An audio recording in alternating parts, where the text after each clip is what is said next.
রূপকথার ছাদ বাগানে আবার আপনাদের সকলকে স্বাগত জানাই।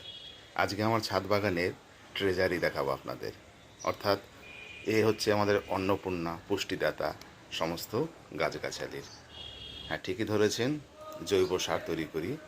এই দেখুন, আগের যেগুলো বাড়ির সবজির খোসা বা অন্যান্য যেগুলো পরিত্যক্ত জিনিস, সেগুলো বাইরে ফেলে না দিয়ে এই ড্রামের মধ্যে রেখেছি। এই ড্রাম সহজেই পাবেন, ভ্যানওয়ালারা বিক্রি করে এলাকায়। আগের সবজির খোসা দিয়ে আজকে আবার নতুন করে দিলাম। এবার একে দেখুন, এর মধ্যে অনেক কিছু আছে, আমি ব্যাখ্যা করছি না কী কী আছে, দেখতে পাচ্ছেন। এগুলো ফেলেই দিতাম, তো ফেলে না দিয়ে কিছু তৈরি করছি। এতে পুনর্ব্যবহার হচ্ছে জিনিসপত্রের। একবার একটা কাঠি দিয়ে এগুলো সমান করে দিলাম। সমান করে দেওয়ার পরে কী হবে, গ্যাপ থাকবে না।